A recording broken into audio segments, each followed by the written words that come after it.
జై రామానుజ అస్మద్గురుభ్యో నమః. అడిగిన రామానుజదాసి వరలక్ష్మి అనేక దాసోహాలతో ఈరోజు మనం తెలుసుకునే విషయం గజేంద్ర మోక్షం. పూర్వము ఇంద్రద్యుమ్నుడు అనే మహారాజు విష్ణు భక్తుడు ఉండేవాడు. అతడు ఒకనాడు చాలా పరాకుగా ఉండి తన వద్దకు వచ్చిన దూర్వాసుని గౌరవించడం మర్చిపోయాడు. అందుకు అతను ఏనుగై పుట్టు అని చెప్పించాడు. రాజు విశిష్ట భక్తుడైన కారణంగా అతడు ముని శాపం వల్ల శ్వేత దీపంలోని అడవిలో ఏనుగై పుట్టాడు. అక్కడి గజ సమూహాలకు తానే రాజయ్యాడు. ఒకానొక రోజున ఆ గజేంద్రుడు తన ఆడ ఏనుగులన్నిటినీ వెంటబెట్టుకుని వన విహారానికి వెళ్ళాడు. ఆ విహారంలో ఈ ఏనుగులన్నీ అలసిపోయాయి. చేరువలో ఉన్న ఒక మడుగును చూసి ఆ గజాలన్నీ కూడా అందులో దూకాయి. ఆడ ఏనుగుల మధ్య ఉండడం వల్ల గజేంద్రుడు అహంకారం కొద్దీ ప్రవర్తించసాగాడు.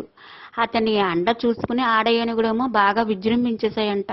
తొండాలతో నీళ్లు పీల్చుకుని స్నానాలు చేయడంతో పాటు చాలా అల్లరి చేశాయంట. అన్ని ఏనుగులు కలిసి ఆ మడుగును చిందర వందర చేసేశాయి. చాలా శబ్దం చేసేశాయి, చాలా గజిబిజి చేసేశాయి. అలాంటి మడుగులో ఒక భయంకరమైన మొసలి ఉందంట. అది ఏనుగుల అల్లరిని సహించలేకపోయింది. గబగబా వచ్చి గజేంద్రుణ్ణి కాలు పట్టుకుంది.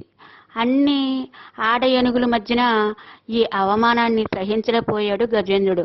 ఇంత పెద్ద ఏనుగుని నేను పట్టుకుంటుందా ఈ మొసలి, దీని సంగతి తేల్చెదను అని అనుకుందంట ఏనుగు. గజేంద్రుడు మొసలితో యుద్ధానికి దిగాడు. భూమి మీద జంతువు ఏనుగు, నీటిలో జంతువుని నేను, మా నీళ్ళల్లోకి వచ్చి మా మీదే తిరగబడుతుందా అని మొసలు అనుకుందంట.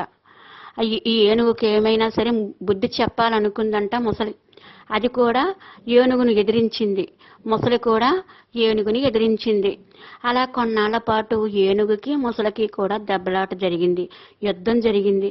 యుద్ధానికి మనుగులో ఉన్న చిన్న చిన్న జంతువులన్నీ కూడా చనిపోయాయంట. ఈ మొసలి ఏనుగుల యొక్క యుద్ధానికి గజేంద్రుడితో ఉన్న ఆడ ఏనుగులు భయపడి ఆ గజేంద్రుణ్ణి ఒంటరిగా వదిలి పారిపోయాయంట. ఇంకా మొసలి గజేంద్రుడు వీళ్ళిద్దరూ మాత్రం పట్టిన పట్టు విడవకుండా పోరాడుతున్నారంట. ఈ మొసలి నేల మీద లాగి తన కాళ్లతో త్రొక్కేయాలని గజేంద్రుడు, ఏనుగును నీళ్ళల్లోకి ఈడ్చి తినేయాలని మొసలి.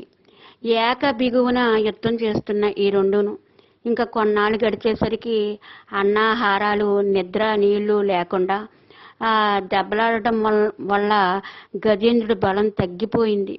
నీళ్ళల్లో ఉండుట చేత స్థానబలం వల్ల మొసలి మాత్రం చెక్కు చెదరకుండా యుద్ధం చేస్తూనే ఉంది. అంత పెద్ద ఏనుగు కూడా మొసలి బారి నుండి తప్పించుకోలేక అల్లాడిపోయిందంట. తన వాళ్ళంతా కూడా తనను వదిలి వెళ్ళిపోయారు. తనకు సాయం చేసేవాళ్ళు ఈ చుట్టుపక్కల ఎవ్వరూ లేరు. తాను ఒంటరి వాడైపోయాడు. కంతకు బలం సన్నగిల్లిపోతుంది. మొసలిని చంపడం మాట దేవుడెరుగు. ముందు తన బతికి బయటపడితే అదే 10,000 అనుకుందంట ఏనుగు. లేకపోతే ఈ మొసలి తనను చంపేలా ఉంది అనుకున్నాడు గజేంద్రుడు. అతడు అనుకున్నంత అయింది. అతడి సర్వశక్తులు కూడా పోసాగాయి. ఓపిక చచ్చిపోతుందంట ఏనుగుకి. ఊపిరి తీసుకోవడం కూడా కష్టంగా ఉంది గజేంద్రుడికి. ఏడుపు వచ్చేసింది. బలం పోతున్న కారణంగా చూపు కూడా మందగిస్తుంది. కష్టకాలంలోనే కదా ఎవరైనా దేవుణ్ణి జ్ఞాపకం వచ్చేది. అలాంటి సమయంలో ఈ గజేంద్రుడికి భగవంతుడు గుర్తుకొచ్చాడంట. నా ప్రయత్నాలన్నీ నేను చేశాను, ఫలితం లేకపోయింది. ఇంకా నాకు ఆ పరమేశ్వరుడే దిక్కు అనుకున్నాడంట. అతి కష్టం మీద ఊపిరి గట్టిగా పీల్చుకున్నాడంట.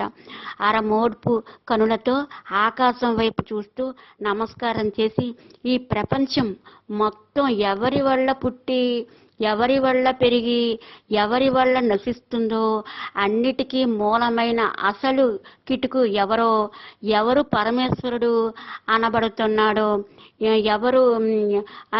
ఎవరు లోపల బయట కూడా ఉంటాడో అటువంటి వారిని దేవునికి నమస్కారం. హే భగవాన్, కొంచెం కూడా ఓపిక లేదు, నాకు ధైర్యం తగ్గిపోయింది, ప్రాణం పోయే పరిస్థితిలో ఉన్నాను, స్పృహ తప్పిపోతున్నాను, ఈ శరీరం పూర్తిగా అలసిపోతుంది, చాలా కష్టంగా ఉంది, నువ్వు నాకు తప్ప వేరే దిక్కే లేదు అని శరణు వేడాడు. జాలి కలిగించే పరిస్థితిలో ఉన్న నన్ను కాపాడు, అన్ని లోకాలకు ప్రభువైన వాడువు కదా నీవు, కోరిన వారికి వరాలు ఇచ్చేవాడువు కదా నీవు, సర్వరక్షణమైన ఆత్మస్వరూపుడవు కదా నీవు, రా నన్ను రక్షించు, శరణు వేడుతున్నాను అని ఏకాగ్రతతో ప్రార్థించాడు. తొండమెత్తి కుయ్యోమని మన్నాడు. లక్ష్మీదేవితో ఆ సమయంలో పాచికలాడుతున్నాడంట విష్ణుమూర్తి. గజేంద్రుడి మరణి విన్నాడు. భక్తులకు కష్టం కలిగితే భరించలేడు కదా భగవంతుడు, అందున ప్రాణాలు పోయే పరిస్థితి కదా మరి. ఆలోచన లేకుండా మాధవుడు ఏనుగు మొసలి ఉన్న మడుగు వైపుకు అడుగు వేశాడంట. అంత హడావుడిగా వెళుతున్నాడు శ్రీమన్నారాయణుడు.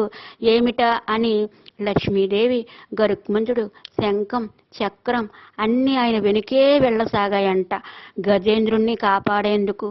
విష్ణుమూర్తి ఎంత వేగంగా వెళ్ళాడయ్యా అంటే చాలా వేగంగా ఎగరగల గరుక్కుమంతుడు కూడా ఆయన వేగాన్ని అందుకోలేకపోతున్నాడంట. గరుడాల వారు మరణించేందుకు సిద్ధంగా ఉన్న గజేంద్రుడు మహా ఆనందపడిపోతుంది మడుగులో ఉన్న మొసలి. సరిగ్గా అప్పుడే అక్కడికి వచ్చాడు విష్ణువు. ఒక త్రుటి కాలంలో చక్రాన్ని సంధించాడు. దానిని మొసలి మీదకి విసిరాడు. రివ్వున వెళ్ళి విష్ణు చక్రం మొసలి తలను నరికివేసింది.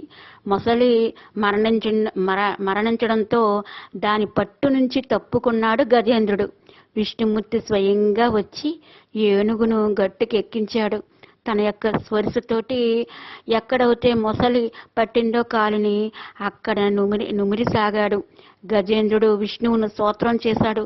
కష్టాలలో ఉన్నవాడు భయం వేసినప్పుడు ఈ కథ చదువుకుంటే కష్టాలు తొలగిపోతాయి, ధైర్యం కలుగుతుంది. జై శ్రీమన్నారాయణ.